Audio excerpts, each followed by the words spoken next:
You're listening to Got Tech, the podcast with your hosts, Eric Geis and Nick Johnson.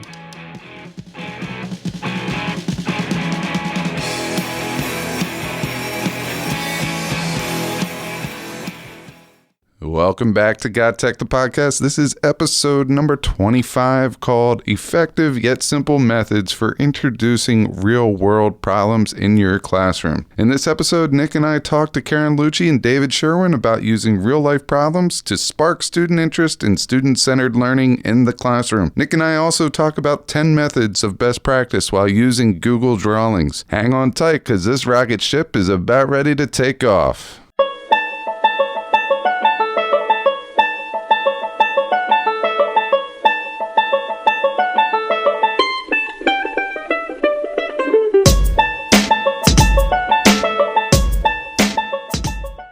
Hey, welcome back, everybody. This is episode 25 of GotTech, the podcast, and today we have our first four-person podcast. Sitting to my right is Miss Karen Lucci. She's a biology teacher. What's going on, Karen? Hey, not much. Just hanging here. Thanks for being on the show today. To my left, we have a repeat guest, our first one of those. So this is another first. This is Dave Sherwin. He was with us on episode 6, Snow Day. Dave, how's it going? Great. It's great to be back. Welcome back. And of course, we have Nick Johnson across from me. That's the only intro that I get?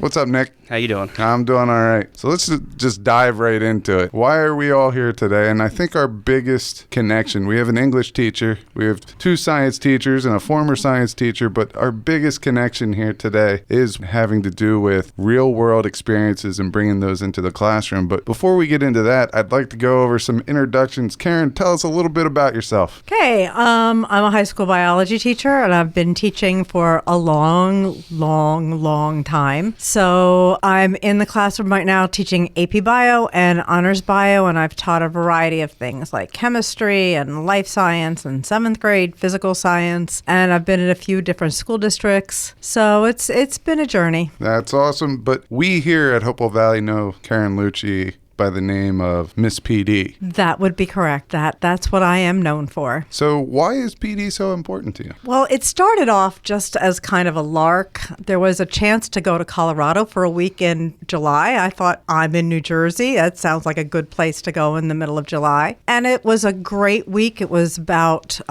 teaching evolution. And as a biology teacher, it's something that's interested me, but we got it from different aspects, different perspectives. I met teachers from literally across the country, and I really got outside my comfort zone and learned so much. So even after being in the classroom for 20 some years at that point, I learned so much, and it really changed some of the things I did in the classroom that following year. So I will tell you this, I've been to Colorado on PD with Karen 2016, and as I went there, I knew only Karen, but I will tell you the whole convention knew Karen Lucci, and it was pretty cool. So we have Miss PD here. So Dave, you were on the show before. Right. And it seems like, that was our 6th episode. So that was almost 20 episodes ago. Wow. Yeah. So you have something pretty cool happening in your teaching career right now. Can you tell us a little bit about that? So it's not quite as long as Mama PD here, but I have been in the classroom for a while. And after, I think it's 18 years of teaching everything from 5th up through 12th grade, be stepping out of the classroom in exactly 4 days to take on the role of looking at the K-12 English and language arts curriculum for the entire district and working with teachers, with PD, and just seeing about how we articulate, all the way up from kindergarten up through graduation, what we want to do with our students. So I'm really excited. So you're taking on the supervisor role for the district. That's right. And how are you feeling about that right now? It's absolutely surreal at this moment, but overall, a lot of excitement because I love exploring ideas. I like working with teachers, and I like seeing what's possible. So I feel like there's going to be some doors opening, in the very near future. I know for me, when I took the big plunge from teaching to the position that I am now, more of like a tech coach, I was very nervous about missing my students, that one-on-one relationship, or the one-on-one being classroom and me relationship. So do you have any nerves about leaving the classroom in that way? Every day, every moment. It's defined my career working with students, and that interaction has been what, my my professional life has been about. So yeah, there's, Karen, you were talking about taking the plunge and doing something different outside your comfort zone. And yet there's the flip side of fear is excitement, right? And opportunity. So I'm seeing both of those right now. But yeah, you're right. Every day there's a little bit of that. What am I doing? I tell you what, I don't know why I just realized this. And we share the same feelings on that. But something else I just realized is I'm staring at 3 people that all got Teacher of the Year at one point in time in their career. Makes me feel like a big slacker, huh? Yeah, well, we've got a lot of heavy hitters around the table today, both with Karen and Dave, a lot of classroom experience, ton of PD experience. And I think before we get into the main topic of this segment, which is going to be how to implement some of the tech that we like to push all the time here on the podcast into real world situations, I think an important part of this introduction should be just kind of getting a feel for our 2 guests today and what they think, how they feel tech should be implemented in the classroom. So Karen, if you don't mind, we'll start with you. Just give us broad strokes, your take on technology and its role in your classrooms in general, like sort of where you think it fits in. I think tech has to be just a natural extension of what you're doing in the classroom, and it lets you explore avenues that you couldn't before. Before you had a textbook and a notebook, and now you have, just with the internet, you have the way of searching for different things, which is a blessing and a curse at the same time, because sometimes it's hard to come up with things for them to explore that there's not an answer when they Google it. So that's a little difficult. I think everything we use should give them a chance to explore. I'm a biology teacher, so explore nature in different ways. And there are so many cool things. You can see things. You can create things to explain processes and modeling. When we look at science practices, we want to model stuff. We want to explain what's going on. We want to ask questions. So being able to incorporate extensions in technology that allow them to do that in different ways where they feel comfortable and can express themselves most clearly is the best way to use technology for me. So kids who can't draw, maybe they could use other platforms to show me and be creative. Kids who can't write can talk, and they can use things like Flipgrid and explain things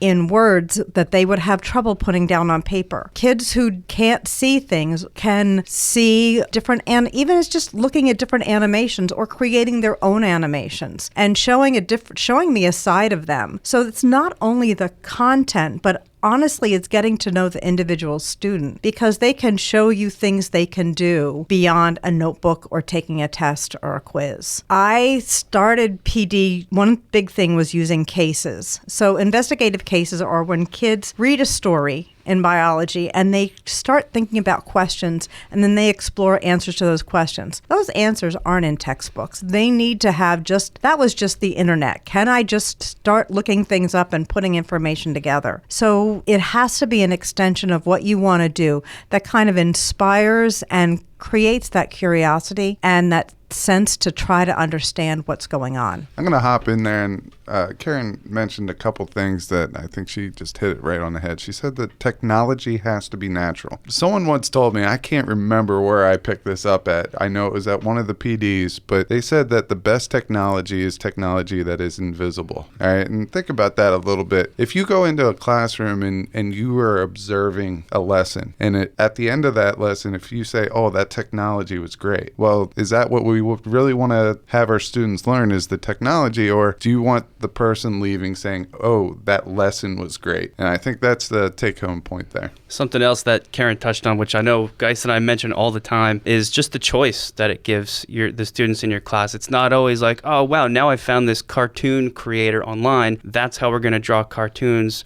from this point forward. It's, well, now there's another option for a student who might not be so good at drawing cartoons by hand or have a disability that prevents them from doing that as well as everybody else. Or maybe that's just what they're better at, so that's what they prefer to explore. I think part of making your lessons natural while using technology is just giving them options for doing things. So I'm glad we brought up both those. I'll just kind of switch right over to Dave now. So Dave, kind of the same question, your broad strokes take on technology and its role, and maybe even, I don't know if this is possible because you haven't started yet, but maybe even how that's going to fit in with your new supervisory position. Right. It's a good question. I want to borrow maybe maybe some of the terminology that the two of you have used in the past, and the difference between simply substituting technology versus having it be a transformative process. And I think that the technology that really appeals to me is that which allows students to do things that they couldn't do before, that truly transforms what is even an option. And so I can think of ways that we can begin in the English classroom, how we can communicate, how I can offer voice feedback instead of having to have conferences in the classroom. They can hear my voice, with different extensions. I think about being able to meet with authors and different leaders through flat classroom experiences. I think about the authentic quality of being able to publish or podcast. And those things didn't exist before. And just to see, that some of the most powerful tools that humans have ever created have been created in the last 10 years in this digital revolution is something that we need to pay attention to, and that the students already intuitively know the power of these, and if we can harness that, there's the sky's the limit. One thing that I really like is we just had a 10 plus minute conversation on technology, and not once did we drop 21st century learning. We've been in 21st century for a long time. Right. And I had a conversation with another podcaster a couple weeks ago, and when I was discussing possible ways of titling your podcast so they stuck out. And one of the terms I used was 21st century learning. He goes, "Why are you still talking about that?" It's actually Jeff Bradbury. But he goes, "Why are you still talking about that?" He goes, "We've been in the 21st century for a long time.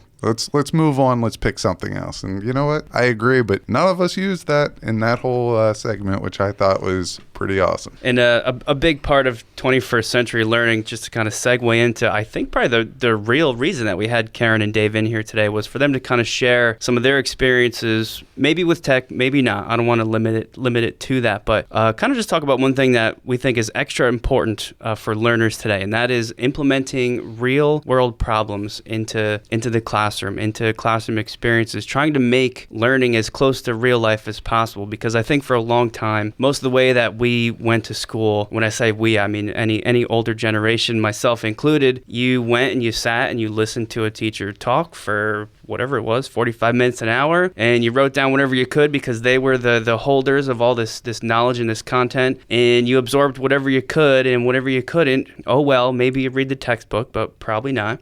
But that's just not really what life is like at all. So once you get out of school and you're done with college and you're in a job, things usually aren't like that. There's creative solutions that need to be found in your career or whatever you choose to do with your life. So I think education is sort of starting to pick up on that and say, well, how can we mimic this in the classroom? What experiences can we give to students that let them be creative problem solvers? So Karen, she mentioned a little bit about her PD earlier with one organization in particular called HHMI. So Karen, we were hoping you could just sort of illuminate both HHMI and also connect that to some of the ways that it can provide real world experiences and problem solving for your students. Okay. Well, actually, prior to HHMI, my PD experience led me to do this stuff called Investigative Cases, where we write essentially a little story to get the kids to think about something, but it gives them a problem to solve. And they get to actually figure out what the problem is and then figure out ways to analyze it and solve it. From there, I kind of networked myself into going to another PD where I met people from HHMI. HHMI is the Howard Hughes Medical Institute, and they have an educational branch called Biointeractive. So it's biointeractive.org. And at biointeractive.org, they make educational materials for high school, primarily high school and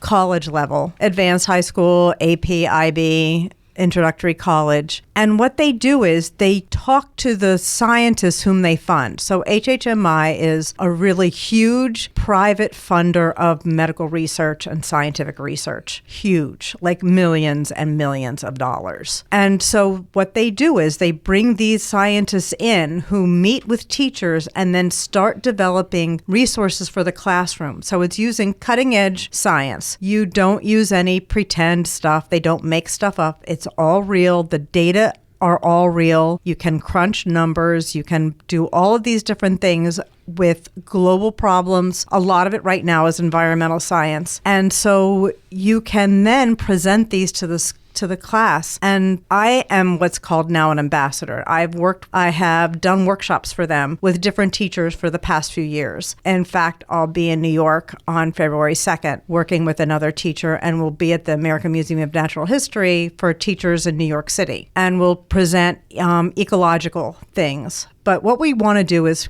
give phenomena, because what we have lost in school is curiosity. We have drummed it out of our kids. By the time they get to high school, we're telling them stuff in science. And I heard a quote on a webinar that a kid said, science is answering all these questions that I've never asked, and I really don't want to ask. So how do we make it relevant to their lives? And HHMI does real research and brings in real scenarios of things that are going on. How did they figure out about sickle cell anemia? And who is it affecting now? And then why is it that you can't digest lactose? And all of these real world situations. And we develop explanations, and then we also look at problems. Worldwide, viral diseases, emerging diseases, environmental science. There's so much going on there. And I get to go out and share some of the resources with different teacher groups. That's awesome. What are you do you find the student responses better to this kind of thing where they're actually engaging in these sort of activities? Yeah, I have to say that I put up a video, and first of all, I'm excited about it because I just love their stuff. But it's very engaging. Sean Carroll, who is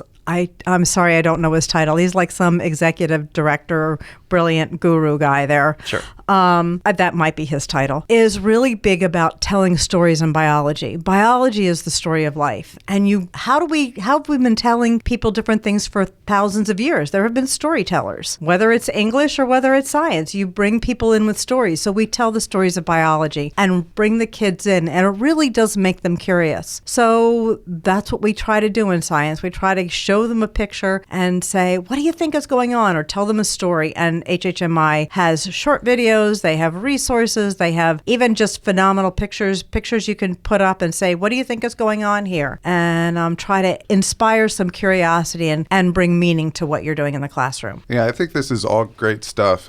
Narrative, we talked narrative in there. Narrative is key. Narrative, in my opinion, is the first mechanism that supports personalized learning, and that was the second key point that you put in there, is making it relevant to the students' lives. So those are two monumental, important pieces to getting students engaged. And I can talk a little bit about HHMI. I've been to a couple of their PDs at conferences, and it's just good stuff. They spoon feed you on a plate gold. That's what it is. It's gold on a plate. And a teacher could just take that back and include it into their, teaching repertoire. The thing for teachers is they need to experience it. So Karen is now telling you about HHMI. You need to go onto that website and biointeractive.org, and you have to just peruse all their stuff, because all that stuff can be used in your classroom, and it's not hard. Unfortunately, I heard about biointeractive and HHMI after I was making the switch.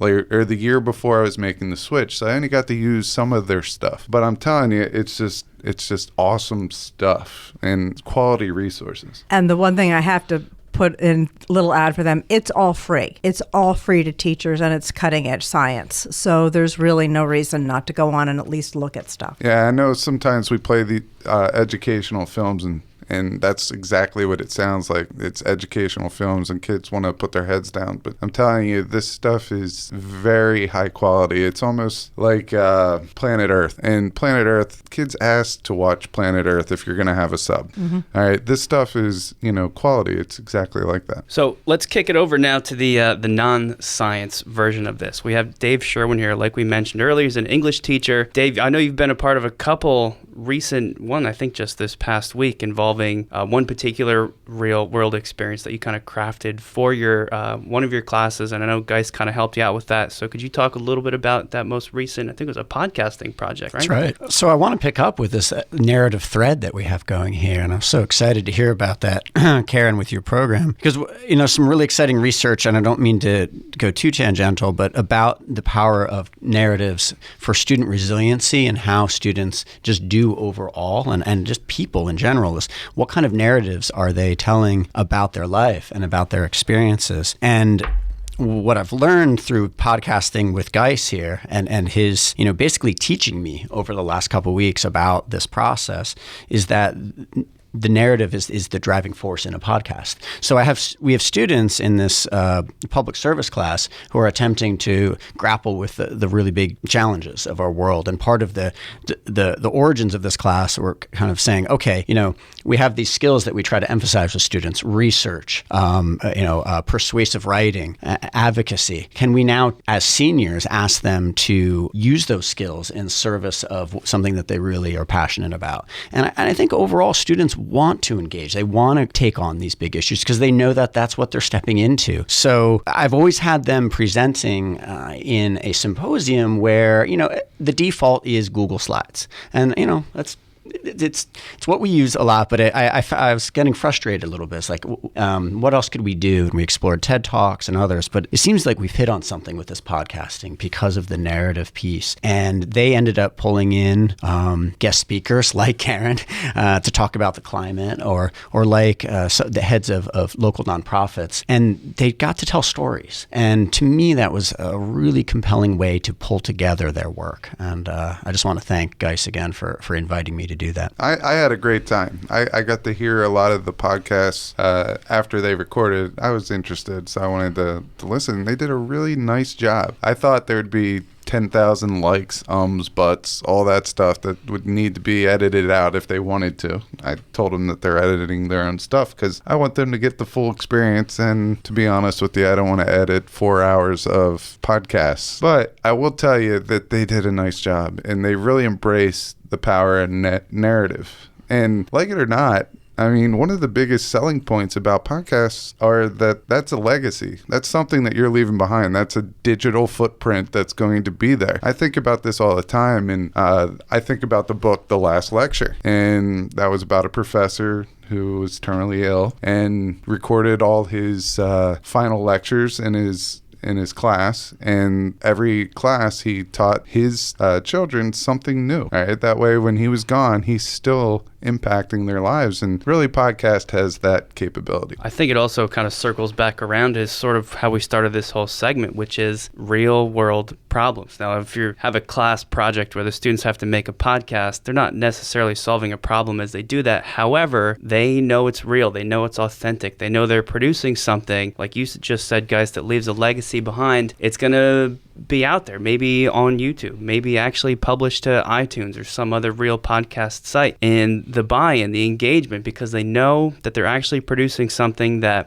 their classmates and their teacher aren't just going to see for 5 minutes and then it's just gone into the universe. It's a real, tangible thing that lives on forever. It just makes it all so much more powerful and meaningful. And like you said, Dave, I think students really want that kind of stuff. They want to engage in that, and I think it just makes it so much more powerful.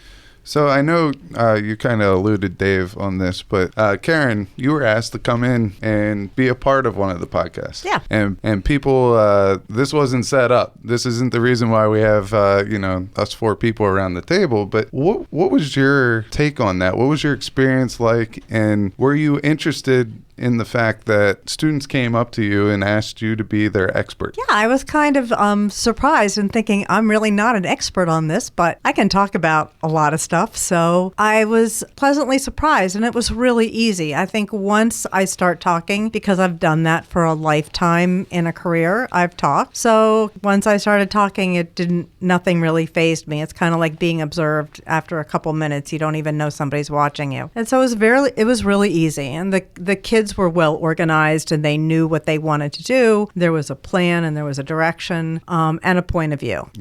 I think that is what we want out of a podcast. I think that project is probably one of my favorites within the school year, just because it's something that Dave and I have been talking about doing for a long, long time. And I think it really, with some of the teachers that heard about it, it's really generating some interest as a viable solution to a end of the year project or a midterm project or anything like that. Yeah, of course. And with, I'm thinking K-12, second graders could sit around a table and tell a story and could find some compelling things about what they're reading or what they're most interested in. And it might be fascinating. I could imagine the power of, sort of like you said, there's this footprint now and something that exists. They could revisit that, and there's something something pretty profound, perhaps, to hear yourself in second grade, sixth grade, 12th grade, and just see the evolution of your own thinking. So you have two things there. You have a digital portfolio, audio portfolio, I mean. But the other thing is I know a lot of elementary school teachers do time capsules. But really, isn't that a digital time capsule? If you don't release it until they're seniors, I think that would be pretty cool. Absolutely. So just brainstorming a little bit, what are some other ways that we could use audio recording in the classroom? I saw Dave in the hallway earlier today and just talking about looking forward to recording this segment earlier today.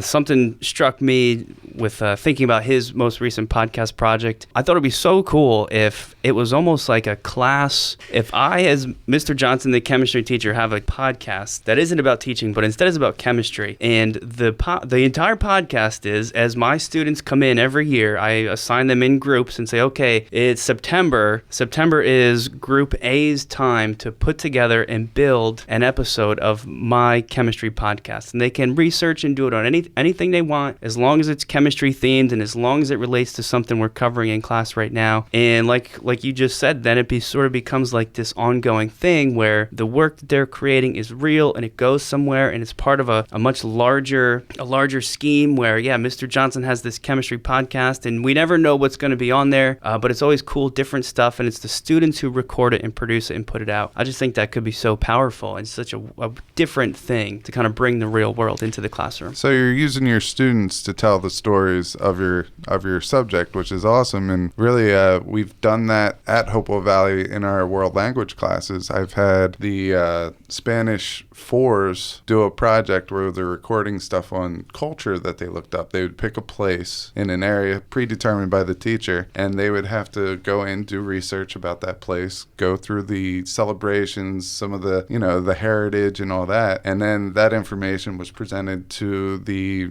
Spanish ones. And I think that's just another great way of utilizing podcasts in the classroom. So we want to thank you guys so much for coming in and speaking to us today a little bit about what you do, and I hope all the listeners got some really great ideas for kind of bringing the real world into their classrooms to increase their student engagement, and hopefully, of course, the end goal is increasing learning.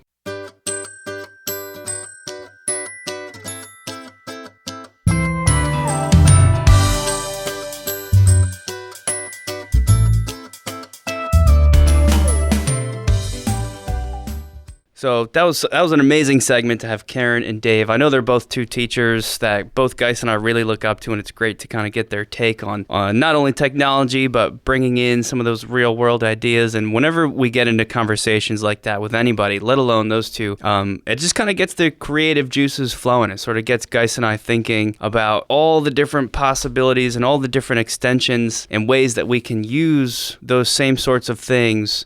So we thought maybe we'd end the episode with that, but sort of focus it in on one of the G Suite applications that kind of gets ignored more than docs, more than slides. That's what everybody talks about all the time, right? Docs, slides, and sheets usually. But there's kind of like this other cousin in the Google Suite called Google Drawings, and I think it's a really great tie-in to real world things, because Google Drawings is something that students can use in all sorts of ways post-school, and it doesn't get a lot of attention. So we put together a list of 10 ways that Google Drawings can improve your teaching practice. So guys, why don't you kick it off with the first idea that you came up with? I know a couple of weeks ago we talked about ThingLink and ThingLink 360. First, I got to give a shout out to Dan Gallagher, because after going back and looking at some of my professional development notes and then actually talking to Dan a little bit on the side, I realized that he was the one that came up with the idea of doing ThingLink 360 for the Escape the Room. And I know we talked a little bit about that. And since then, we have looked at ThingLink 360 and created a couple of those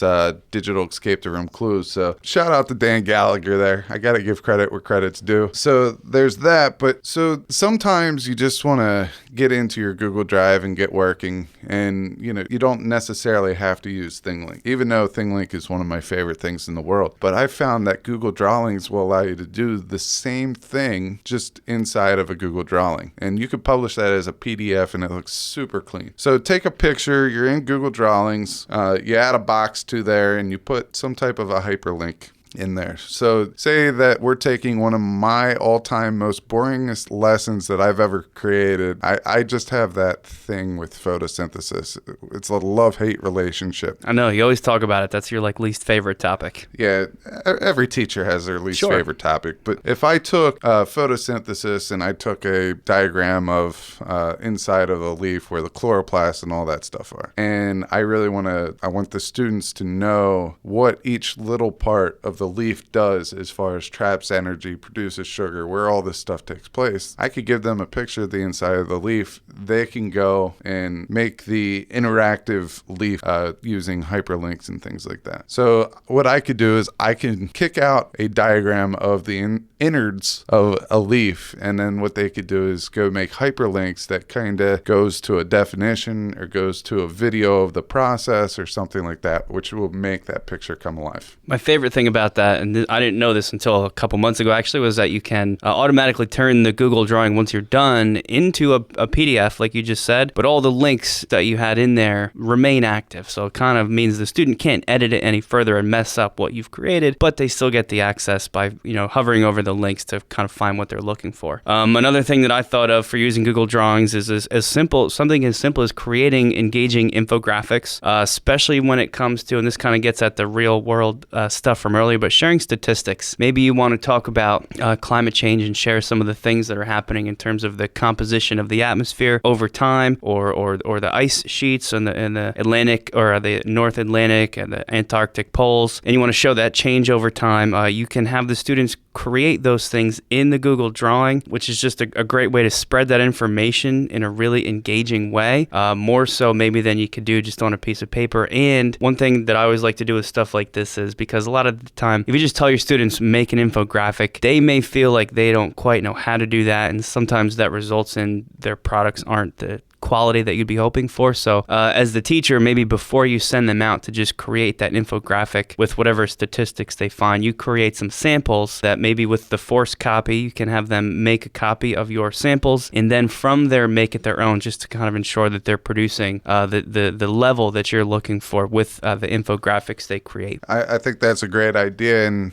when I think infographics, I think organization and things behind the scenes. And sometimes we could also use, which will be our number 3 here, is graphic organizers. Going with graphic organizers, you could have concept maps, Venn diagrams, T-tables, those types of things. And you can do that all in Google Drawings. And one thing I really like about Google Drawings is the versatility, as well as, that I'm not very artistic, but I could still make a decent Google drawing. That's true. Yeah, you don't have to be super artistically talented, because a lot of the stuff you're just pulling from other online sources anyway. So you don't have to worry about drawing the perfect leaf for your photosynthesis lesson. You just find a nice one that's open source and is open for sharing. So that kind of reminds me too of another use for this, which would be great. And that is, it's sort of like an annotation that you talked about first, but a different version of that would be a timeline, where you find an image of a timeline that is then clickable, so the students can learn about a series of events over time,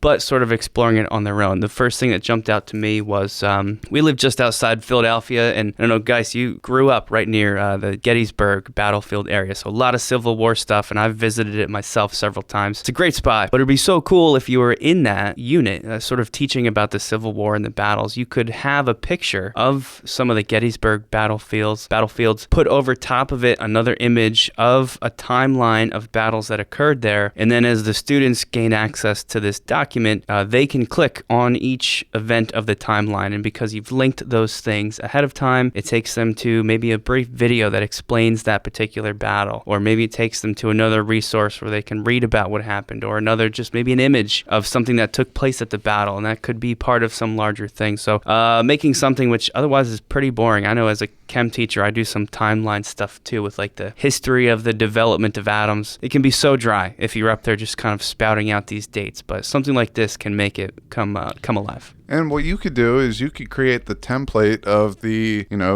map of Gettysburg and also put the timeline on there and maybe even put the battles names on there and then make it a collaborative project with your students and have them go in and put a hyperlink to a video or to some type of resource or primary resource even. And I think that would really make that project come alive. And then even expand it even further by having that as your research. That's your class research, and then have them even go further into that project. Or do like a digital jigsaw where each student is assigned a different battle. So one kid in the group of 4, let's say, has Gettysburg, someone else has the Battle of Wilderness, somebody else has Antietam. I'm running out of Civil War battles, you get the point. But they each make their own, and then they swap and they rotate around with each other's clickable links. So that way they're kind of doing the research for one, but then gaining access to all the information from the other kids too. There's so many good ways to use that. I almost feel like that is the old school Oregon Trail game, because really it's a map and you got these 2 little graphics traveling across the map until they get to a new town, which has a date there, and there's activities that you could do. I feel like it's kind of the same thing, but just broken down into a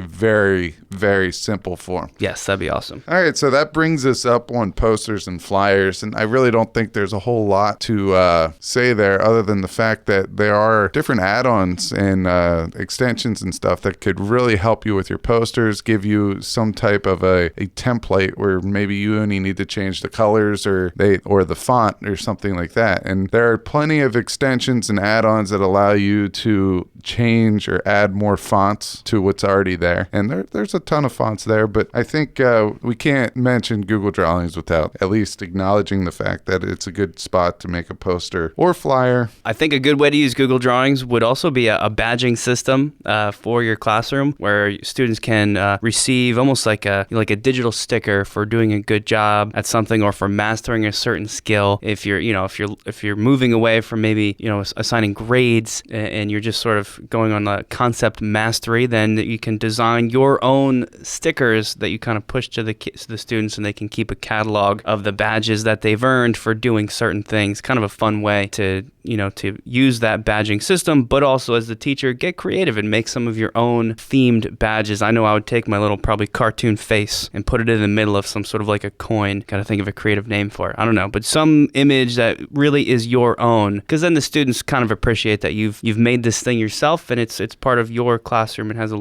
feels a little more special and personalized. So the next one that we're going to go to are digital rubrics, and this is a mashup. This is taking Google Drawings and taking Google Keep and mashing them up to make a super app here. And what we're going to do to make a digital rubric, you say we have 3 different grading criteria, and each one of those grading criteria has 1, 2, or 3, or proficient, advanced proficient, or not proficient, right? Unsatisfactory. All right, so it's a 3x3 grid. So you make your rubric, and then what you do is you copy each box. Now you can use the snipping tool, copy it, put it into Google Drawings, change the background color, all that, or you could just take a square from Google Drawings and change the background to it. And what I would do is each category is a different color. So light blue might be the hook. Say we're writing something in English where you need a big sexy hook to capture the attention of your student or of the reader. So say that's light blue. You explain what the 1 is. You explain the criteria for the 2. You explain it for a 3. And each one of those is a different picture that you save. Once you save it in Google Drawings as a JPEG, you could drag it over to your Google Keep. Once you put it into your Google Keep and you're reading through the person's article or whatever they're working on, there's a little button in Google Drawings where the Google Keep symbol comes up, or in Docs, while you're in Docs reading their article, there's a little button for Google Keep, and you can go in there and just drag that rubric square over, and it automatically pops into their document. So there is a little bit of legwork up front, but if this is an activity that you do a lot, such as like a unit reflection, and you want to give them feedback, once you make those 9 squares, you'll always have those, and you can use them for every project and just drag them over, and it makes grading a lot quicker. I just saw a teacher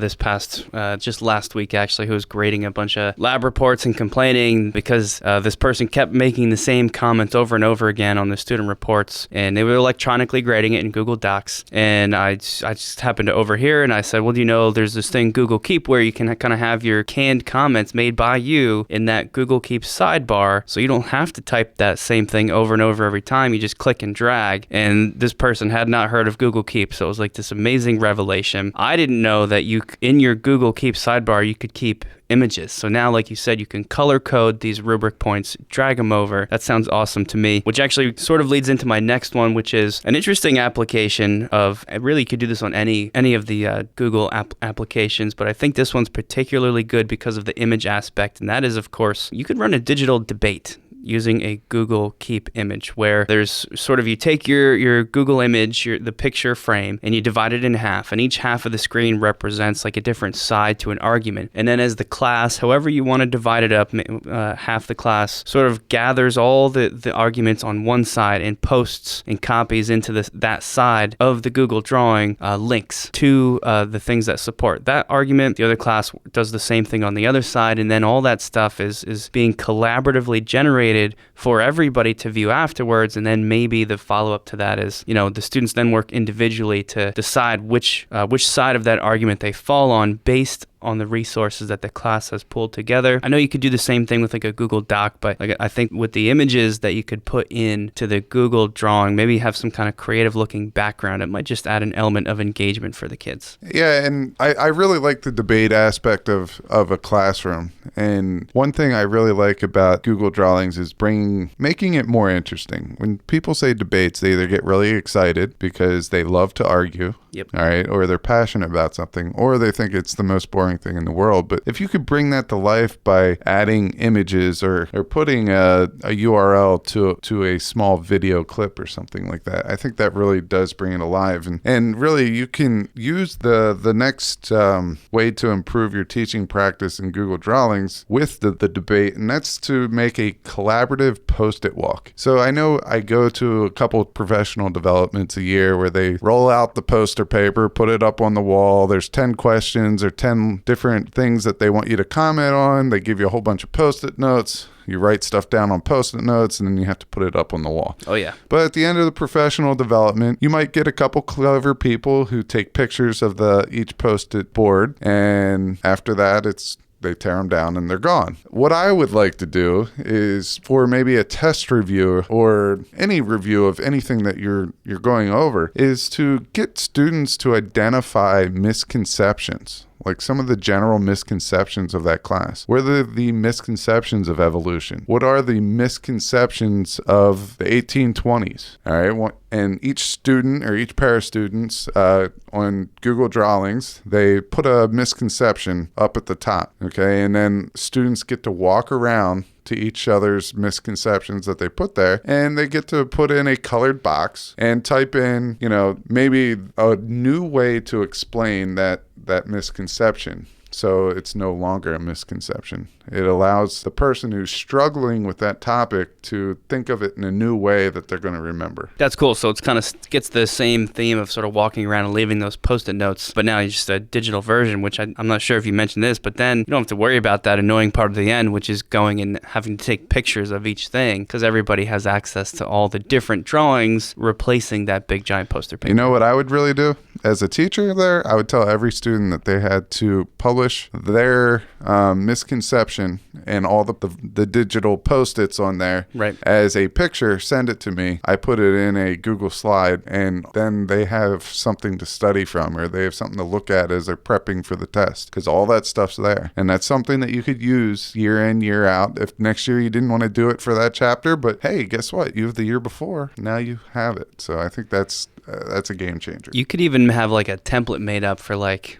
different, instead of different colored post-its, the physical little post-its, you could have colored boxes, like a red one, a blue one, and a green one. And the student putting up that digital post-it gets to choose what color they type in. Maybe the different colors mean different things. You type in the green box if you have an answer to the misconception. Type in the red box if you want to maybe clarify what they're actually confused about, what that misconception is really about. So there's like like an added element of analysis and critical thinking to the whole assignment. There's a lot of cool things you could do with that. And then that brings me, of course, to the final one, our 10th way Google Drawings could be used in the classroom, which is a simple one, again, that we've seen a lot of different ways, but I think the Google Drawings could make it extra engaging, and that is, of course, a class to-do list. With Google Drawings, find a nice image, make it look attractive, make it look good, and then maybe do like a force copy thing. So as the students get the shared link to the Google Drawing, they make their own copies so that they can either delete things from the to-do list as they complete them or edit it in any other way that they see fit. Maybe even the to-do list could be made of images themselves for an extra level of just sort of being something different and a nice way to let the students know what they have to complete.